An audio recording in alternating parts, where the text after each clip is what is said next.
What inspired you to start your blog? Every time I came back to the industry, I got burned, I lost money, and it's like nothing had changed.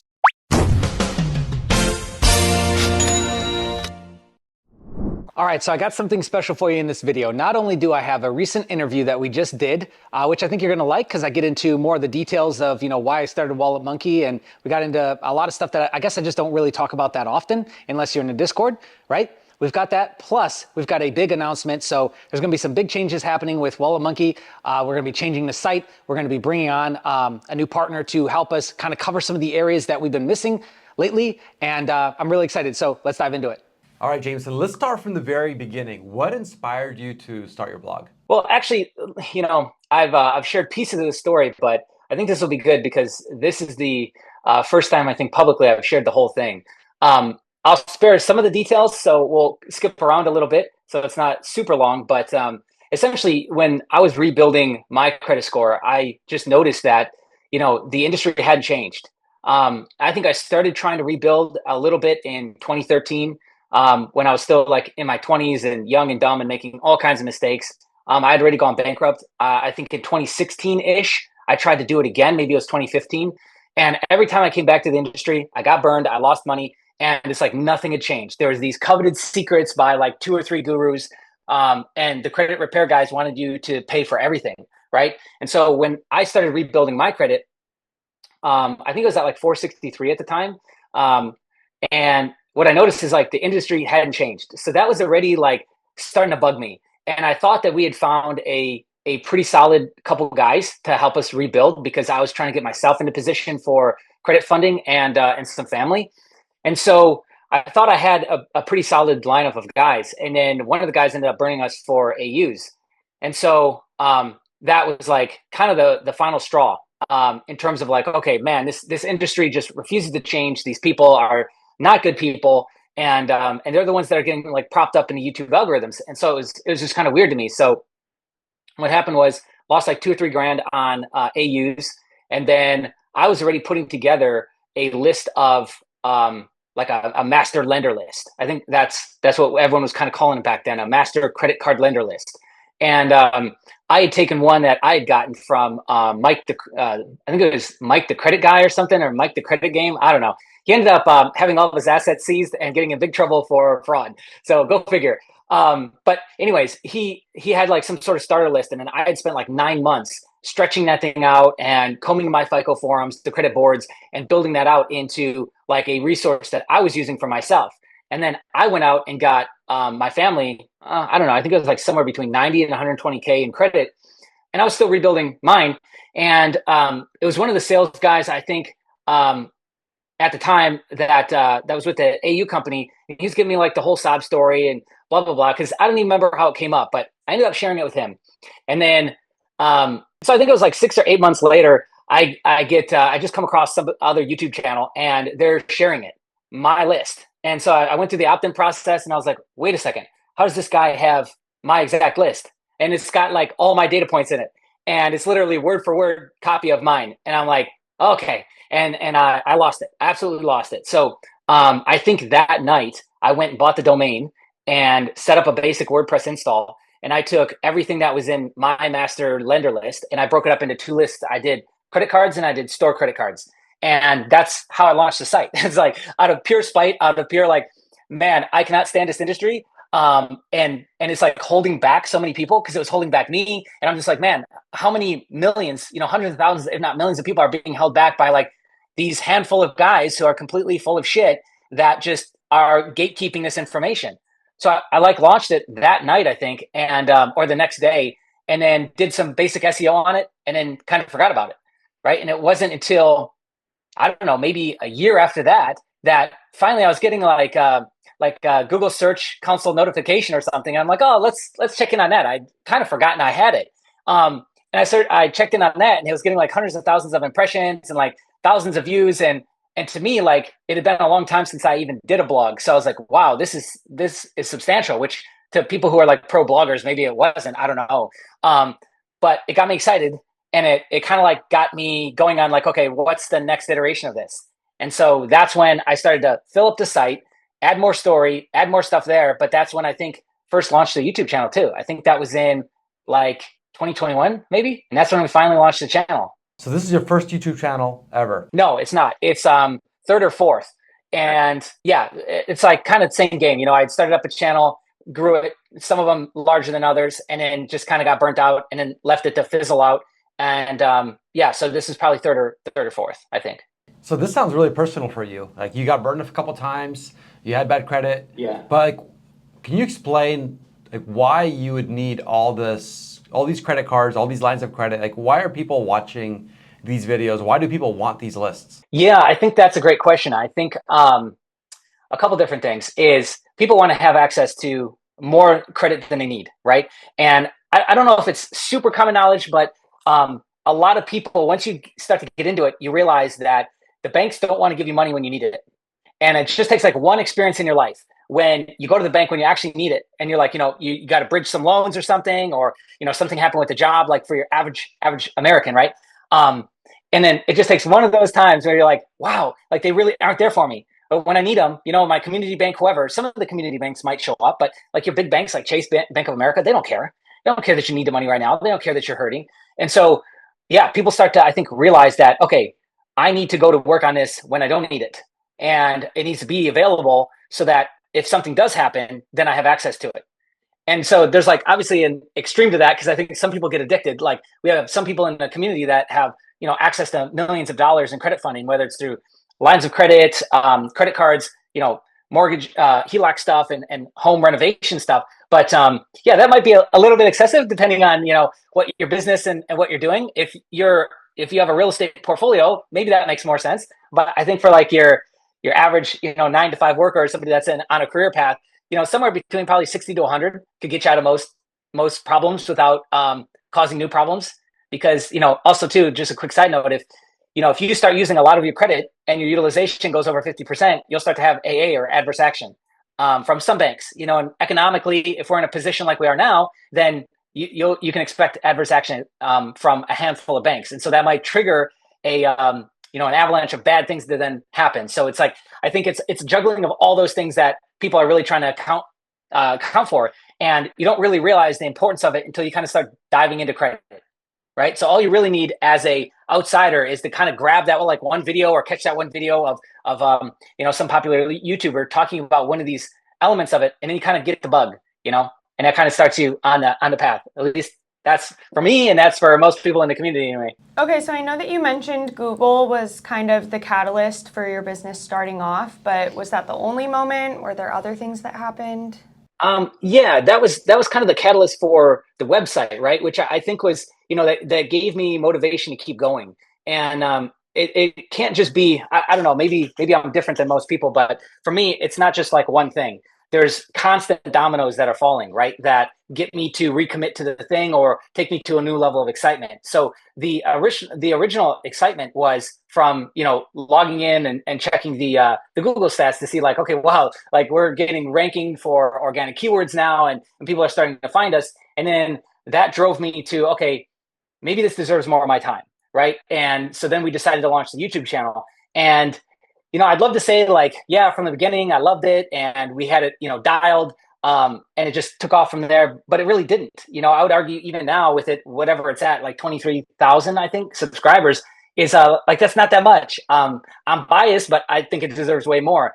There was all kinds of, micro buy-ins that occurred during that time. Like, the first big video that went over 1,000 views, I was like, oh my God, okay, here we go. Because the ones in the beginning were getting like 65 views, 35 views. And that, like, I don't think enough creators talk about how hard that actually is to like go and continue to make videos when guys out there are making like full-time livings off of it. They're going viral, whatever. And like, here's your video. You think it's good, but it gets like 30 views. It's, oh my God, it's a constant like punch to the gut.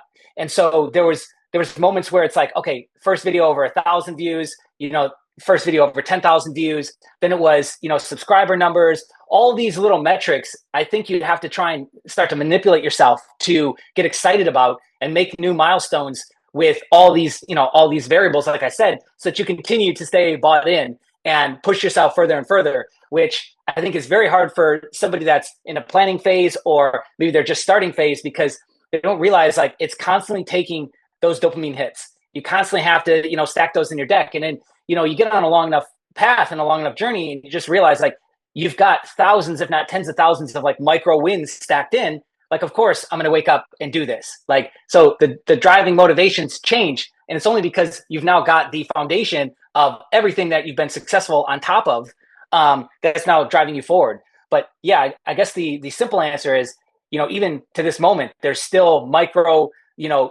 wins that are occurring that are like getting me reinvigorated and getting me recommitted to, the path and what we're trying to do. So I would say that's something that's happening all the time. But big ones were definitely the site, the YouTube channel to 1,000 subs, and then 10,000 subs, 20,000 subs was a big one. And then also too, I think the largest channel that I grew myself was to like 21,000 or something. And so once we passed 23, there's like another little head nod, and I was like, okay, sweet, and so that's like now I guess the largest channel that I've grown.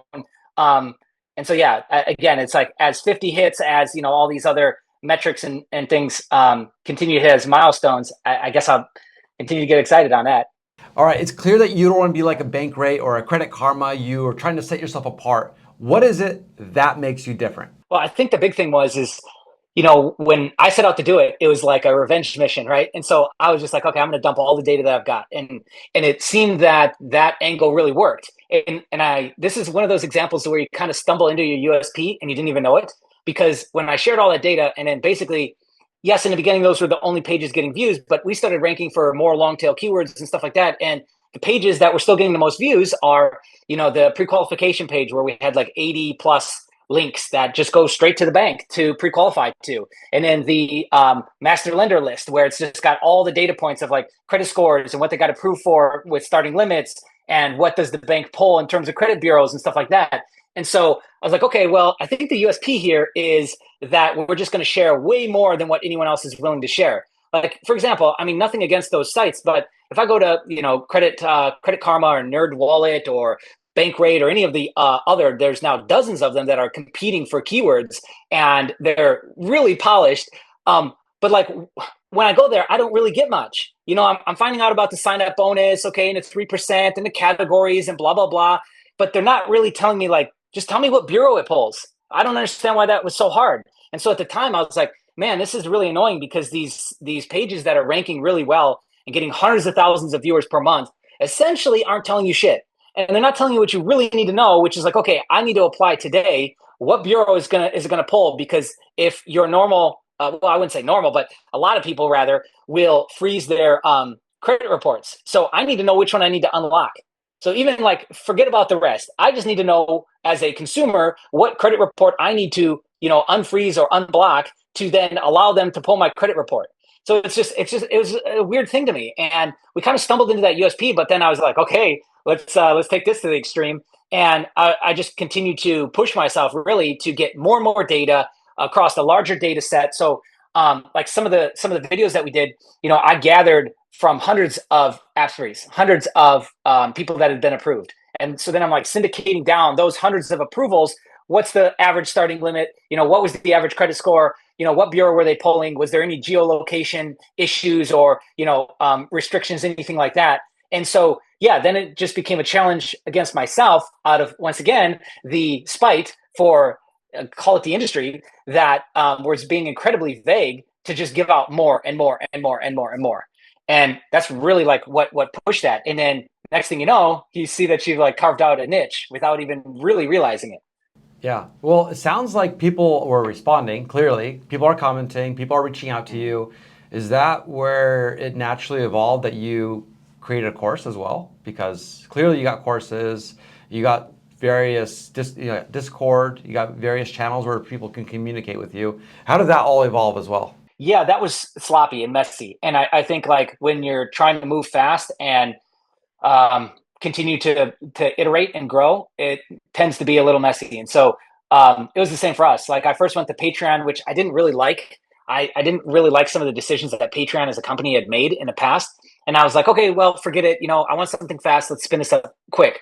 And that was like the only other point of access that I had, I think in the beginning, was Patreon.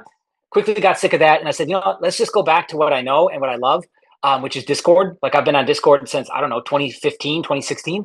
And I love what you can do with those. It gets a little difficult to like track if you're not making threads and stuff. The pin messages and things like that in each channel can help, but it's kind of messy.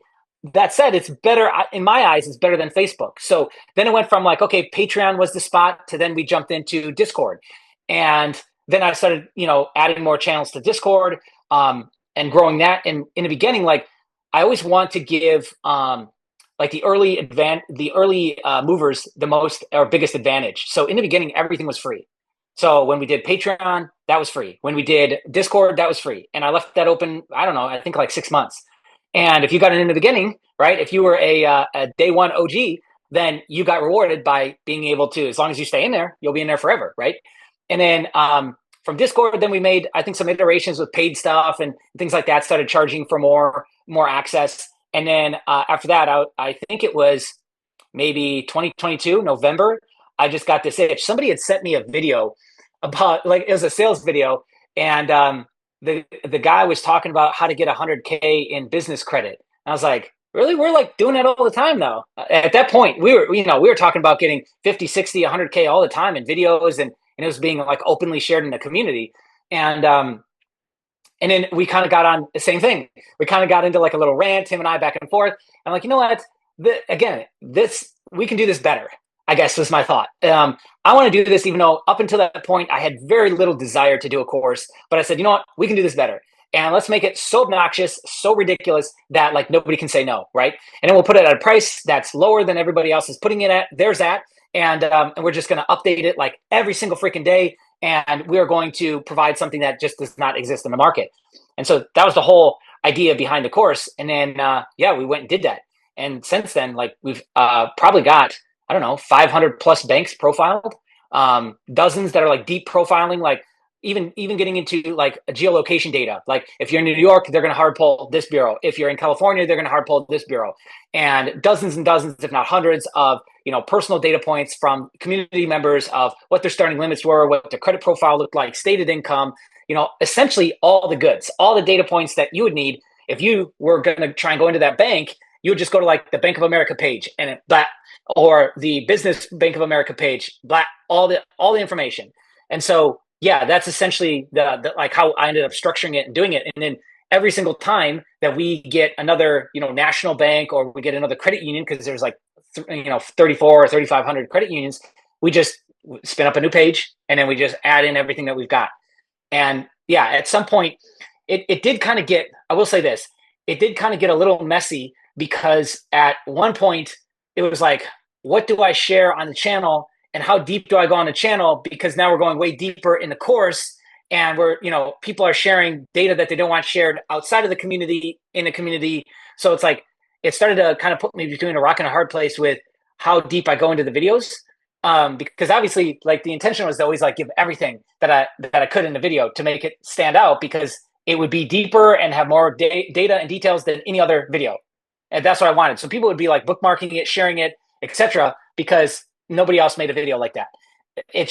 We had to start pulling back, because there's starting to be negative ramifications, meaning that when we started profiling certain banks, they would get inundated with credit app sprays and new applications, and then they would close up or they would shut down. Like some of them even like stopped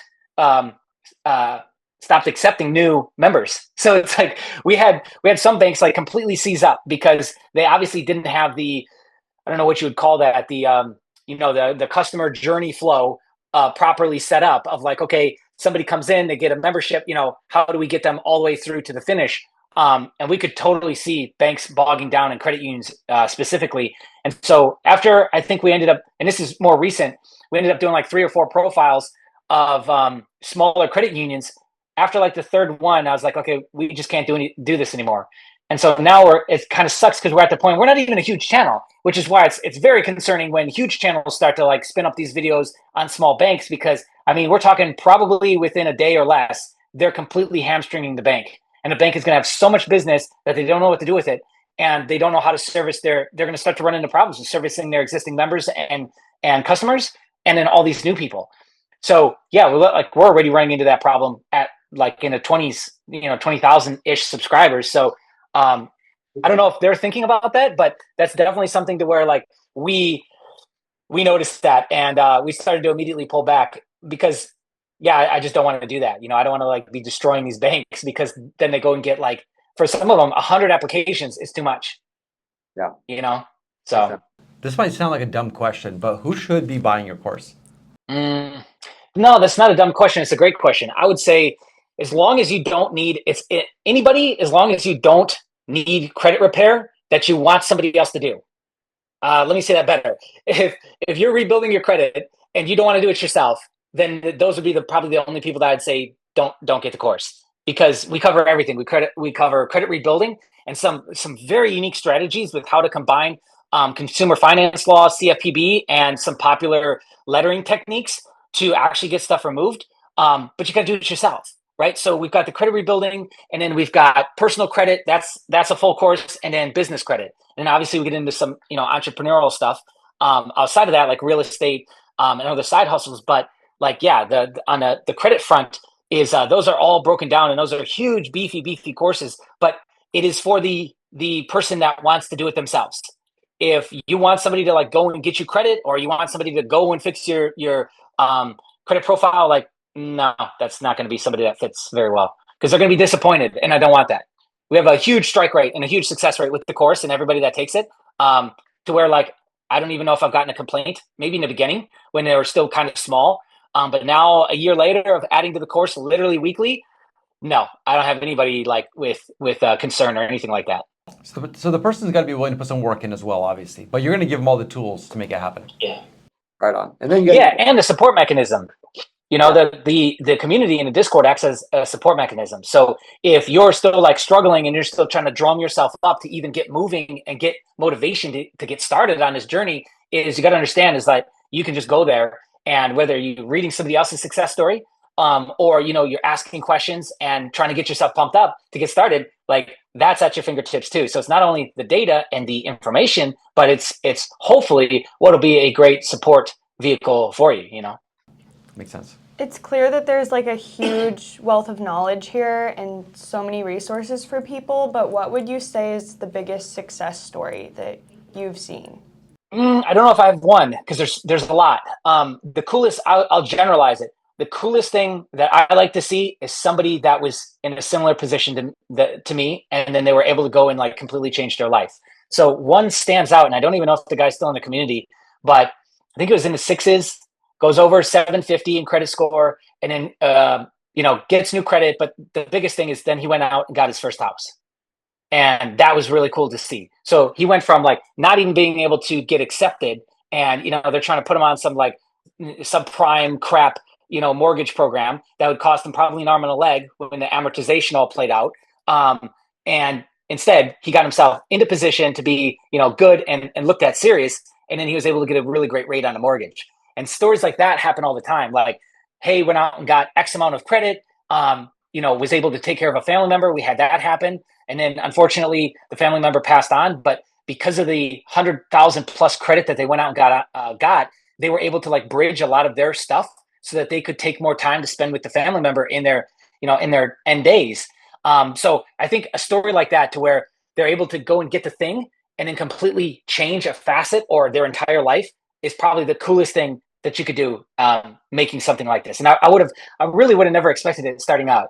But it's definitely been a hidden reward and benefit for sure. So you were pissed off in the very beginning. You created this crazy list. It got crazy traction. You decided to expand. You got Discord. You got YouTube. You're listening to the consumers. You're sharing success stories on YouTube. You got a course where people could come in, repair credit, get business credit, et cetera, et cetera. So what's next? Yeah. I think continue to do what we do. I think there's a bit of a trap with some of it. Like we did the recent video where we covered Appspree for like 400,000, but what most people don't know is that was more like 610,000. And so now, like, I could see myself kind of getting hooked on that a bit, and like, okay, let's chase 8 or 9 or a million. I think a million would probably be like the next big number, to where it's like that would be absolutely ridiculous. And again, just like sitting there before we did, 6, I was like, are we even going to be able to get 6? I don't know if we're going to get that. And so it like, exceeded, far exceeded my expectations and thoughts for what we could do with that. So I think some of that's a little bit of a trap, but I think the ethos needs to kind of stay the same. Sharing way too much, probably way too much data, more data than most guys are willing to share, and they want to put it behind a paywall and charge money to get access to it or get access to them. I think continuing to do that, and helping people stay grounded and focused through what we're going through now, right? Because I guess you could consider us going through a recession right now, which people tend to get really distracted during times like that. And that's usually when people's credit tends to go down. So they start to lose credit and get themselves into trouble in times like this. Whereas I think it's important to act as a rock, act as a lighthouse for everybody out there for what we're going through right now, to stay stern and continue to stay vigilant with what we're building, because there's this whole long-term goal. And that's an approach that we've always taken. And I would definitely say that that's very different and I'm judging this off of the people that we get that join the community, because there's a subsect of people who you can tell they've gone through other, I don't know, courses or guides or channels or whatever. And they kind of go from like looking for the scheme, trying to trick the computer algorithms to give them 20,000 instead of denial or whatever. And they've kind of tried to go out and like scheme and scam a little bit and be slick. And then they fall like in our lap.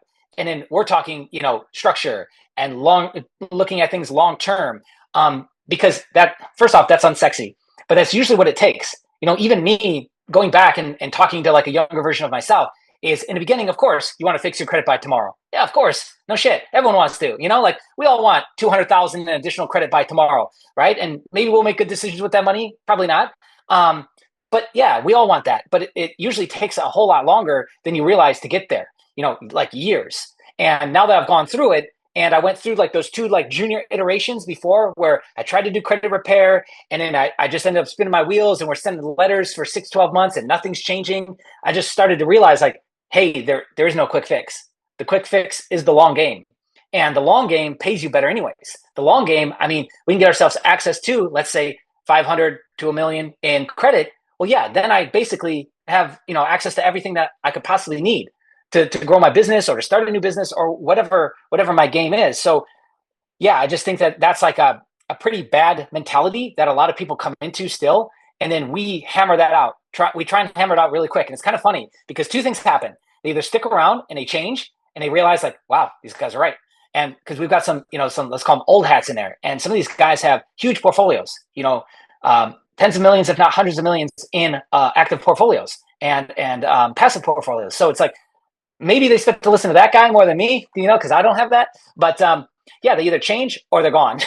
And they're usually gone really quick. Like within the first 24 hours, man, people come and go real quick. And so I like that though, personally, because that means that what we're cultivating with the core group is we're cultivating a mindset.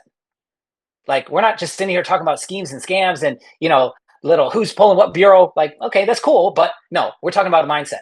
We're talking about a fundamental shift, which that kind of like, hits on, I guess, some of the deeper passion and my issue with things is that like credit education isn't taught, man. It wasn't taught in school. And, I think a lot of people, like myself included, we go out and make really bad decisions because we had limited information. And now we're in the internet age and everyone can look this stuff up. So it's a little bit different, but like, I didn't have this shit. Growing up in the 80s, I didn't have this. And so we were like trusting the books that the teachers were giving us to teach out of and give us curriculum, and the people around us that were, authority figures that were trying to give us and instill information. I'll tell you what, not a single one of them were teaching me how to balance my checkbook or not be an idiot with my money or not go and spend, my weekly wages or monthly wages on, stuff I wanted first and then pay the bills. None of them taught that, which is why, I got into a ton of trouble. And that is very common. Like that's most people. Unless you're growing up in a, let's call it financial literate family. So yeah, that bugs me deeply. And I guess that's probably a big part of why I continue to do what I'm doing with this is because I don't know, call me crazy, but I think that we can help kind of shift that and change that. The more we shoot these videos, the more we shoot this information and get it out there, it distills down and is hopefully changing the mindset in households. I don't know. So let's say someone comes to you with like a 600 credit score, they need 400,000 in funding. How do you even begin with that? Like, where do you go? Yeah, that's rough. And believe it or not, there's an iteration of that that comes to us on a semi-regular basis. 650s, 680s. They still got derogatory marks on their report. And then they're looking at business credit because for some reason business credit is like really sexy lately, like the last 12 months or so, or maybe it's just the gurus are like pushing that hard. I don't know. But the coveted 100 to 150K in business credit seems to be like really popular talking point. Um, but yeah, you got to realize is that the banks on the business side will look at your personal credit for at least the first 2 to 3 years. So even if I go out and I get net 30 accounts on a brand new LLC and I got an 80 paydex, that means nothing because on a more detailed Equifax business credit report that gives 4 different scores with a breakdown of everything that I'm doing, my ins, my outs, essentially everything but profit and loss is on those reports. That's not going to move the needle at all. They're going to see that it's a vendor account. It's actually tagged as a vendor account, not a true trade line, not a credit account, not a line of credit, anything. And so the banks are going to see that they're not going to give you anything. So they're going to they're going to have to fall back on the personal credit. So we have to, and again, this is where like the long-term game or the long-term ball comes into play is because it might take us a year or two to get not only personal credit cleaned, but then get up that first, amount of trade lines on the personal side to then be even in position to go after business. And we got to let all that season. We got to give that time, build the relationship, transactional history with these banks before we're even ready to start getting business credit. And again, nobody wants to hear that. So I think that's a lot of people that like tend to cycle through the community really quick and then run off to, I don't know, maybe somebody else. Maybe they've got a better answer or they've got some hidden secret that I don't know about. But I'll tell you what I do know works. And it's what you'd have to do and tackle first is clean up the profile completely or very, very close to where a couple of the bureaus are clean. Maybe not all three have, squeaky clean, but at least one or two of them so that you could get yourself into position to then do a small app spree on those bureaus for the personal side because we need to start building up personal credit. And my assumption is if you're sitting at 600s, anywhere between 6 to probably 685, is you've got some credit rebuilders, you've got some South Inc. or Credit Strong or any of these, like installment loan type gigs or Meet Ava, stuff like that. And the banks see that too. And the banks know that those are credit rebuilders. And they're going to see like, your $100 limit or your $1,000 limit. Again, if they're looking at your profile and they're seeing $100 limits, nothing bigger than $500 limit, why would they go give you a $10,000 card? Like, no, that'd be mental. So there's something called comparable credit. And it essentially like I got to have a 5, 10, 15 or 20K banger on my credit report before they're even going to give me something similar. And if I don't, then we need to find somebody who is more likely to give me that larger limit once I do get everything cleaned up. So then I can pivot off of that and use that as my baseline to then go and get more credit and larger limits because we do have to have a certain amount of personal credit. It's seems to be somewhere between like 40 and 60,000 on the personal side, with one or two larger limits, something over 10,000, and it'd be better if something over 20,000, and give that like 6 months to season up before you even can think about going into business. But yeah, if you're at 600, I can already tell you, I know what's going on with you.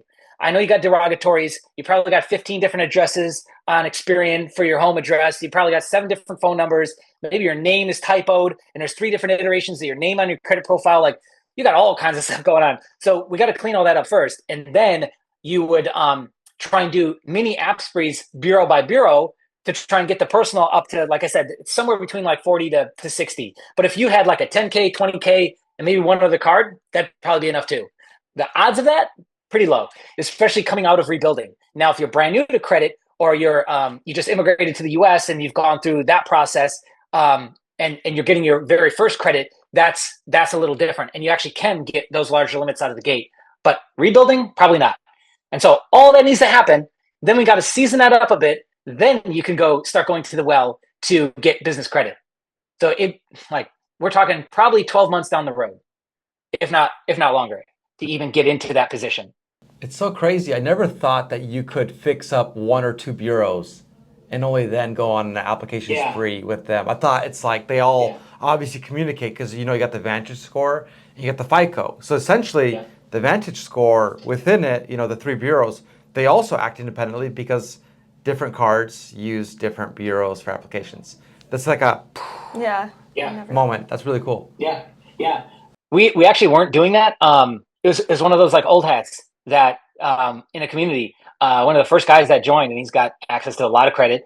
And he started just kind of talking through one of his sprees, and I noticed that he was doing it bureau by bureau. And I don't know if he like specifically said he does that, or we asked him or what. But as soon as I saw him doing that, I was like, oh man, that's the way to do it. How have I not done this before? Like I almost kind of felt stupid. Like how have I not thought about it like that? And then he'll just, the game is to lock down the other two. So freeze the other two so that they can't possibly pull it. And so, okay, now we got a clean bureau. And assuming like somebody's rebuilding, we got a clean bureau with no derogatories on it. And that's the only bureau that they're seeing. Yeah, perfect. Like we're there. We can start app stream. Wow, incredible. Yeah, that's crazy.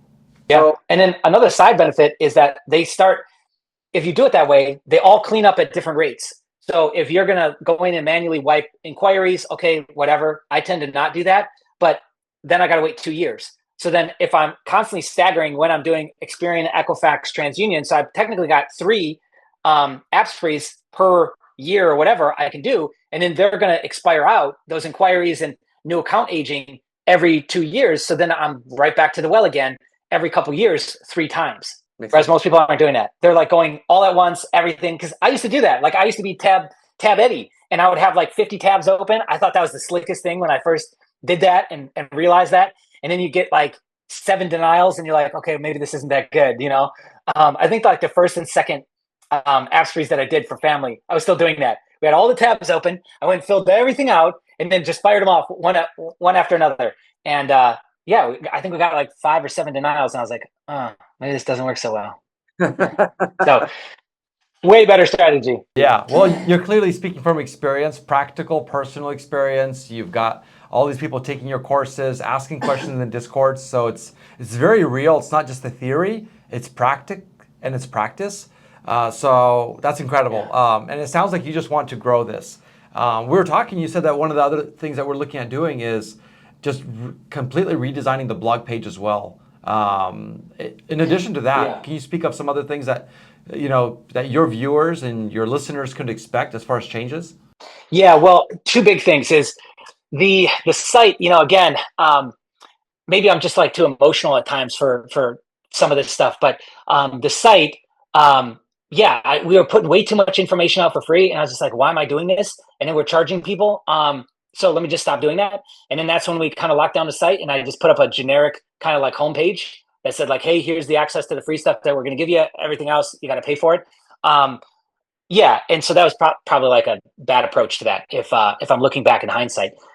So want to completely revamp the site and open it back up, and then kind of go a new direction. Let's call it blended, where it's kind of blending what you might find at a bank rate with a lot of the geolocation and bureau data that we've already got and we've been sitting on. Because I think a balance of those 2 things will be enough to give people an educated decision or educated information and make an educated decision on that, right? And then the other key area that I think we've just really been dropping a ball on is subprime. And so that was an area like as soon as, I don't know if it was just like the trauma of me going through it myself with doing the endless amounts of letters and the bullshit with trying to get the bureaus to take stuff off your profile. You could have the most legit, story or reason why they need to remove it, and they're still going to drag their feet, especially Equifax. Experian is the easiest. TransUnion is like in the middle. Equifax is just trash every single time. They change the fax number on you. Sometimes they act like they don't have a fax number. They go through small periods of times where they don't accept faxes. Like, come on, dude. And so credit repair, subprime, that market, I feel like we're underserving. And that's something that that I want to do more of, right? And that kind of brings me to an announcement that involves you guys. So one of the reasons why we came together is because you guys are clearly leading the way with being able to provide a gap or fill a gap with subprime in our market and our community. And so yeah, we are going to be partnering up and trying to push out more education programs and everything in between to fill that gap. So yeah. let's introduce you guys, and you guys kind of give a little spiel, I guess, right? Yeah, absolutely. Emma, do you want to get started? Yeah, I'll start. I have a background in course building and SEO, so I'm going to help Jameson out with the blog a little, kind of with the revamp of how we're going to structure it, and then also we've got some new courses that we want to build out. Yeah. So one thing that your viewers, listeners can expect is a lot more just blogs, a lot of content, and Emma really spearheads that side. Just working in collaboration with the team. So at least weekly blogs are expected here pretty soon. Once Yeah, that's gonna be incredible. it's gonna be, yeah. That's gonna be amazing because I got to a point where I was dreading it so much that I'd like copy and paste a bunch of like the framework of the page over just to save me time because I don't know what it was, just the thought of making new pages or posts, whatever. And you see, like we hadn't updated in a long time, so I'm really really excited about this to like start to drum up, I don't know, more something and give people more access to, information on the sites. I'm super excited about that. Oh yeah, I mean, your niche is already so strong. Your viewers, they love you. You can see it in the comments. You can see in the success stories. So clearly, they're talking to friends and family as well. But if we can bring a sense of, okay, here's, a review of credit card A, what you can get out of it, what it takes to, like a really micro view of a specific card, say, or a case study of someone with bad credit, steps that they took, anything really just to help, someone rebuild credit, obtain credit, just have a brighter future for their families. Like we want to talk about it. And then as more and more people sign up to read and write, we'll just listen. And that's why commenting, I think, is so important. Yeah. Comment, share your thoughts, ask questions, because we can easily spin up an article based Sure. on that question. There's already like a huge wealth of knowledge with Wallet Monkey, and I think just getting more granular and building it out even further will just be really great. Yeah, I think the moment that we started watching your videos, we're like, okay, we got to partner with this guy.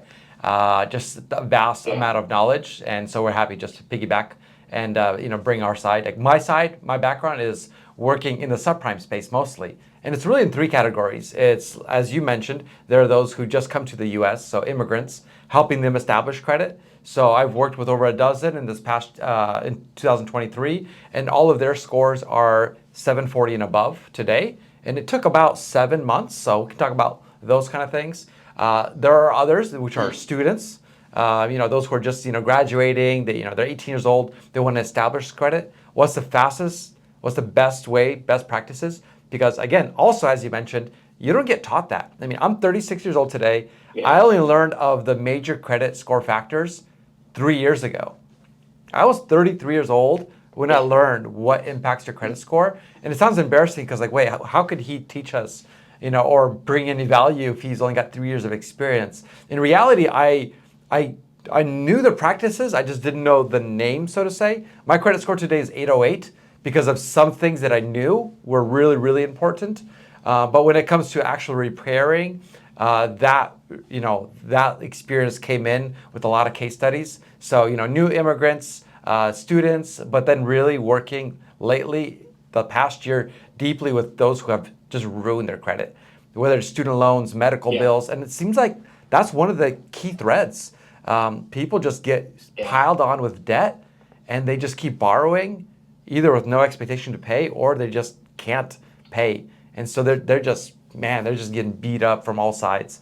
And so right now we have a nonprofit that we work with here in Portland, Oregon, and we have weekly credit score courses. And people jump in from the community, anyone can really join. And we just walk through their situations, case studies, and we give them some initial steps that they could take. I actually just got a text message this week. This gal joined. Her credit score was just down in the gutter, like low 600s. And she had a goal, within 9 months to get her first credit card again after she'd basically been blacklisted by everyone.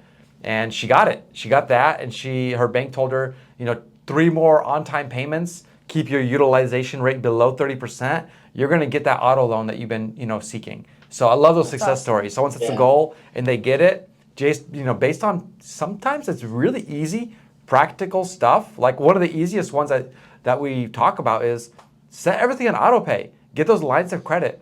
Just don't make don't be late on your payments. That's one of the most easiest fundamental things that people miss.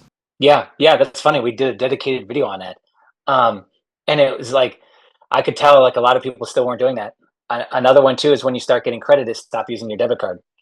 Oh, yeah. If you're getting your wages and you're gonna pay, you're gonna use that money and allocate it like you normally would, just put it on a credit card, so then you can get reward points and you can start to get status and things like that, right? So really simple stuff that's not sexy at all tends to work the best. But yeah, so I'm excited with some of the things that we've got planned.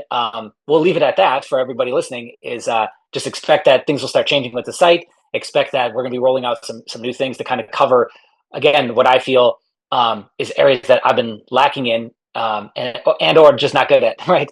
And that's definitely it. So I'm really, really excited to start filling those gaps and get rolling on that. No, likewise. So are we. Yeah. Yeah. You're doing a lot. You're pulling a lot of weight, and it looks like it's time to take it to the next level. And we're here to be your sidekicks. We're excited. Cool. Well, we're looking forward to serving all the viewers. Again, any questions, comments are super important as the homepage gets a little bit of facelift, and we just want to start rolling out a lot of fresh content here in the next coming months. Jameson, thank you so much. We're excited to partner with you. Yeah. Yeah, thanks, guys.